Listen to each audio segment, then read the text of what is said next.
I'll do it. Okay. Is it called Dora the Explorer, the movie? I think it's called Dora and the Lost City of Gold or something. Dora the Last... Well, frick. Dora and the Lost City of... The Dora Explorer. Dora the Explorer movie. Explorer movie. Yeah. Came out. We watched it. Well, we haven't really talked about it yet. So Not at all, actually. Did it suck or did it slap? We're going to find out. Yes.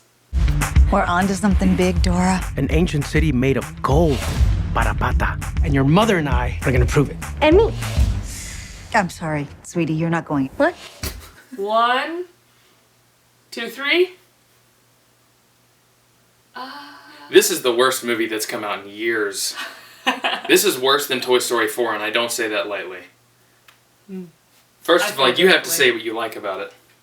Because I literally enjoyed nothing about it. I think the actress that played Dora is kind of cute, but she's also incredibly annoying and a very bad actress. So.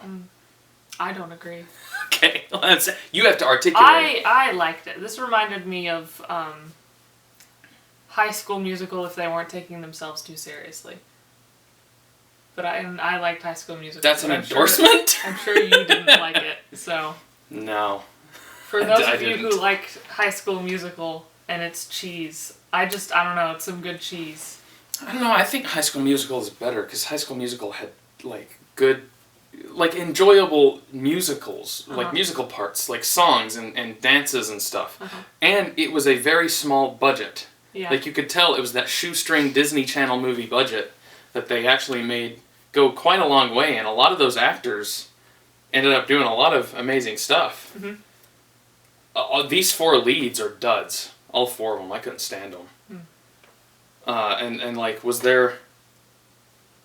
She kind of sings in parts, but they're not songs like a musical. Yeah. Musical. It's not a musical. Don't get me wrong there. And she doesn't, if she has any range, it doesn't get shown off. No.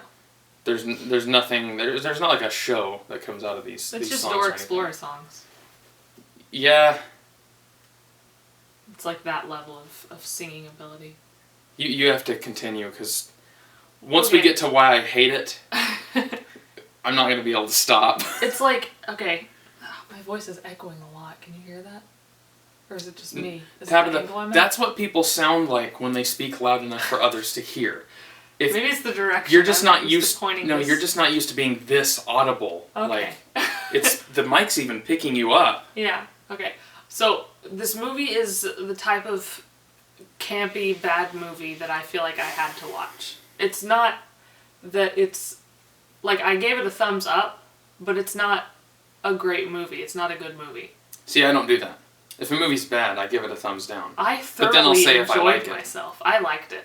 Yeah. It's not a good movie, though. I didn't like it, and it's bad.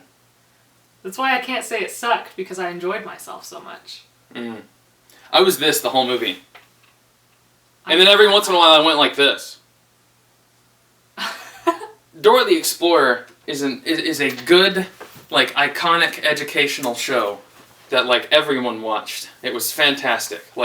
Dora probably had a bigger demographic than Blue's Clues, because Dora could be enjoyed by, even when Dora was on, I was already way out of the target demographic, and it wasn't grating, it didn't get on my nerves. We would joke about how many times the map would say, "I'm the map" in his song, but it was funny, it was kind of charming in how ridiculous it was that he just kept saying that same line, and Brian Regan has a bit about that. Yeah. It's he just... I'm the map! But yeah, I liked that show. It was good, and it could appeal to a wide range of people, and it never talked down to you. This movie is not only idiotic and talks down to the whole audience, but it's preachy. And whereas the original show is educational and stuff, she's going on these fantastical adventures with a talking monkey and stuff. That's not necessarily realistic. But, it would teach you things. It was good at teaching. And it had this cool, new progressive feel where it was there was the mouse, it was a game you were playing. So it was it was for new kids to get them like, no, technology isn't bad. You can go on this adventure. It's like a computer game, and it's educational. And that, that would appeal to the younger generation of that time, because they were growing up with computers. Yeah. With, like, me, at first, I was like, why is there a mouse clicking on things? It's like, I don't get it. But then I was like, well, if you're thinking of what's a smart way to include the viewer that doesn't make it to where, oh, I'm just this kind of person that's sitting over here while this is going on. It's like, no, it makes sense. She's in the TV screen, like on a computer game. It was really clever. What I think would have been cool is if they had taken that and made her like a streamer. Like if they had made Dora like a live streamer who would go exploring with like a GoPro or something. That would have been a cool way to kind of, to make it even more. Which they acted like they were doing a little bit of that in the beginning. Yeah, for a second, but I'm not even sure if that's what was happening. I think she was just talking to the camera like she did a couple times. But that would have been really cool. None of that really happens, and the movie kind of has 3-ish acts, and none of them feel very satisfying to me. Like, they have the part in the beginning where she's like, oh, I'm not, I'm naive and I'm not ready to go find this city of gold or be an explorer or whatever. And then the second one, she goes to high school, and just a tonal mess, where it's like, sometimes Dora embarrasses Diego because she's embarrassing and knows weird things, and she's kind of a freak, and she comes off as like an apocalypse prepper. And then sometimes she is genuinely a moron. And I was like, I don't remember Dora being a moron. Like, things would happen to her that would not happen to any normal person. Like, one time she just gets her backpack stuck in the bus. I was like, why is that happening?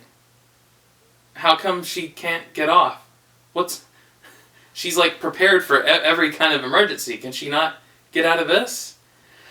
I don't know. It feels like it was written very sporadically. And then whereas the original show was educational, this has like incredibly misinformed bad takes about like history and stuff like that it just throws out like fact.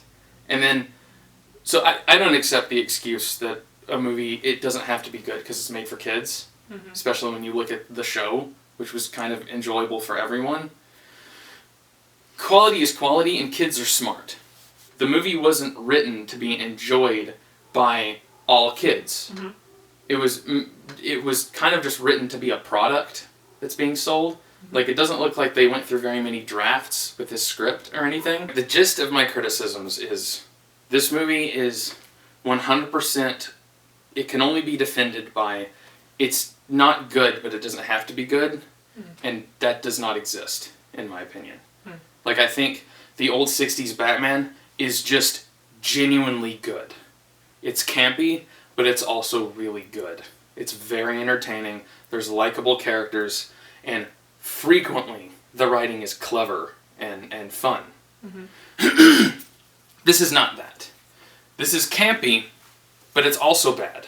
Like, George of the Jungle, campy, silly, ridiculous, very good. Very well written. It had like a vision going into it. This feels like the first draft of the script, with some weird, awkward attacks, like mean-spirited attacks thrown in at some parts, which felt really out of place for a Dora movie. The villain turn for... Okay, first of all, everyone in this movie is comic relief, which is exhausting. You need to have at least one character that's sane. And Diego could have been that, but they just make him so extremely mean that he isn't the straight man character. What was up with Swiper? Why is Swiper this talking CG animal? I don't know. Why was she trying to hide, or why was it weird that Boots could talk? Why was it played off as a joke when suddenly Boots could talk? Yeah, I don't know. That's a weird thing. It's such a first draft thing, and like, it seemed like, not even first draft, but Swiper seems like he was added after everything was filmed. And maybe like reshoots, they had some people react to Swiper being there. And Swiper sucks now. So here's my main reason I hate this movie. I really like Swiper. I think he's a great character, and he's very memorable, and I like his little gimmick. And it makes it to where, when you're watching that show, especially when you're like watching it with kids or whatever, when you hear him rustling around in the bushes, that's really fun, because you're like, oh, Swiper's coming, we get to do the thing, where we tell him no swiping. For some reason, Swiper isn't acting alone. He's not some, like, renegade master thief. He's just a henchman? Yeah. For treasure hunters, which, in the beginning of this movie, this idiot script decides explorer's good, treasure hunter's bad, and they don't explain that. That's such a grandiose oversimplification. They just gloss over that, and they waste a magnificent actor in Michael Pena by just giving him like, okay, do something silly here, and we'll keep the camera rolling, and we won't cut it for time. We'll just let you keep doing this weird rave music number for about 10 seconds too long. Like, it was funny, then you go to the next thing, but it keeps doing it. And it's like, oh, now it's not funny. That happens with Deadpool 2 a lot. Where Deadpool 2, it's like, Ryan Reynolds is being funny. He's still doing this joke. You can tell.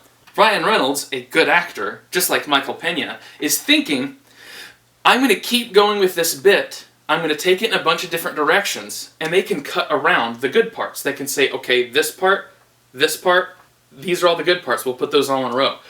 But a bad editing team is going to take the whole thing and think, oh, well, Ryan Reynolds knows better than me, so I should just let it all play in a row.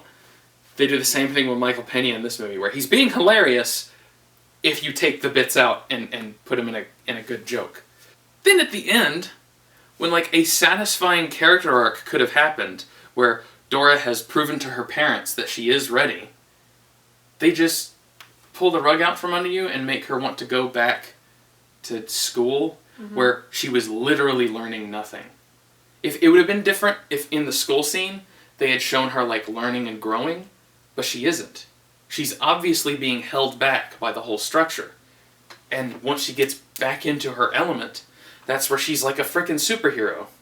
So, it would have made sense if you kept the first and second acts exactly the same, but at the end, her parents just say, yeah, you can come with us.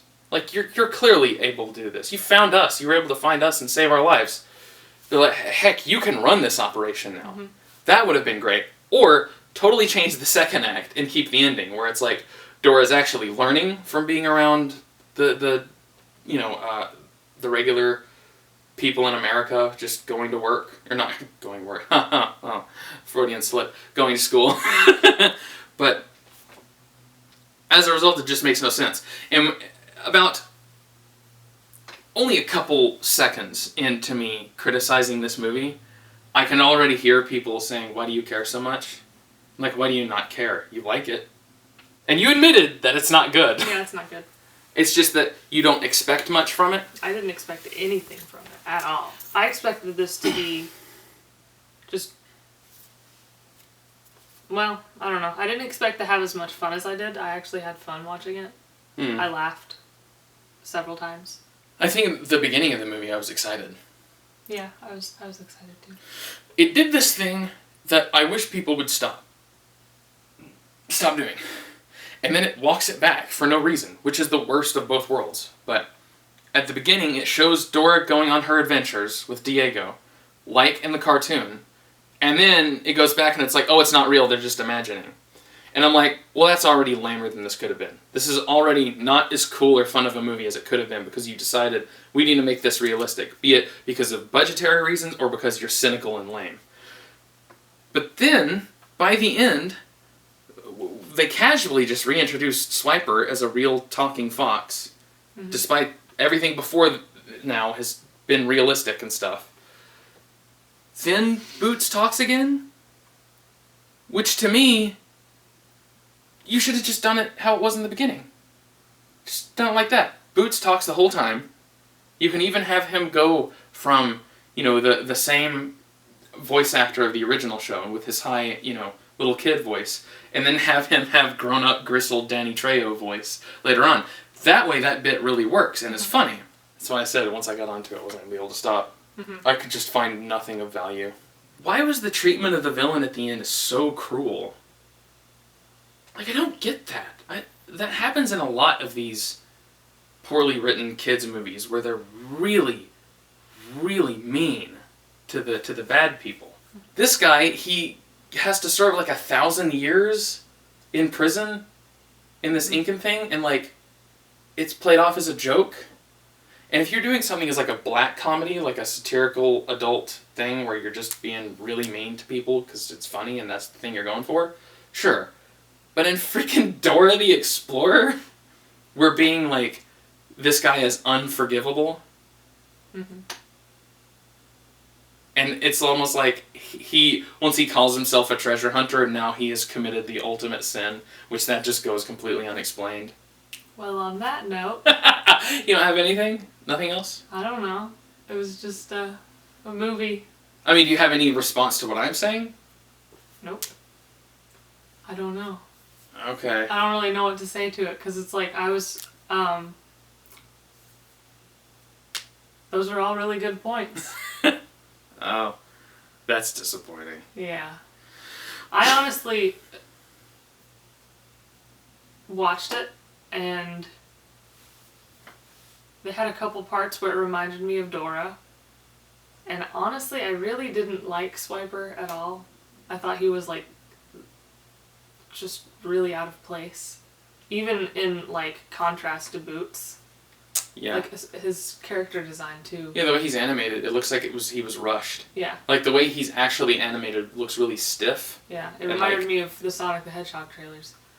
But, yeah, well, Sonic the Hedgehog trailers looks like a lot of money went into an ugly design. Yeah. With Swiper, it looks like they had to do him with, like, half the time they had to do Boots. Like, yeah. Boots was in the movie the whole time, and he's, like, super detailed in his facial expressions and his eyes and stuff.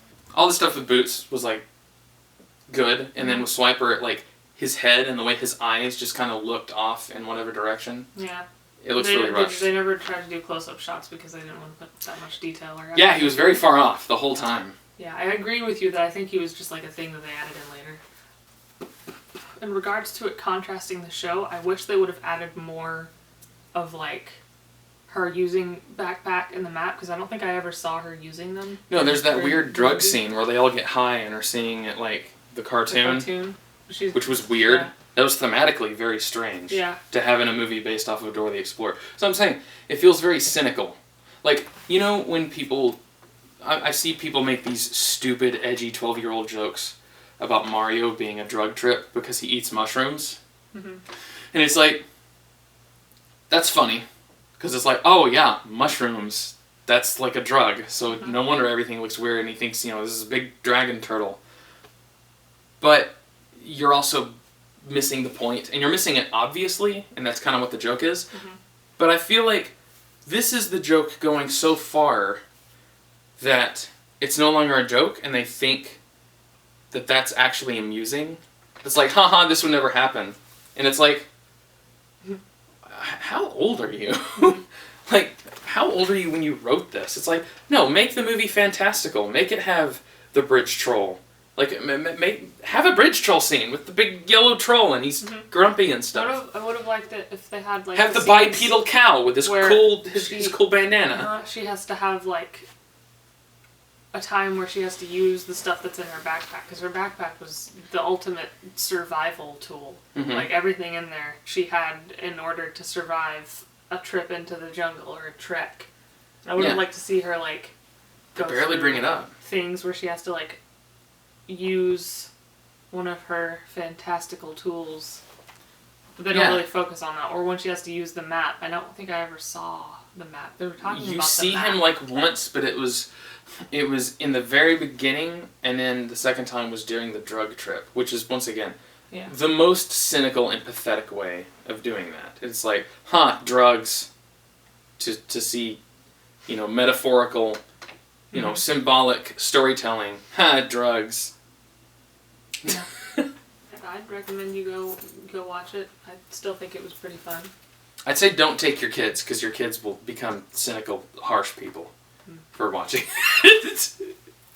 Go watch the original Dora. It's fantastic. It's a good show. It's good, educational, fun. Yeah. Colorful, memorable, original. I haven't seen anything like Dora since. Mm-hmm. I just haven't. Handy Manny kind of tried. Mm-hmm. It was a weak effort, though. I mean, I still liked it. Yeah, it's fine that you like it. It's just, you know, you can say that. I did like it. Okay. We're done. Yeah, we are. This is the last episode. I hate this. This is the last episode.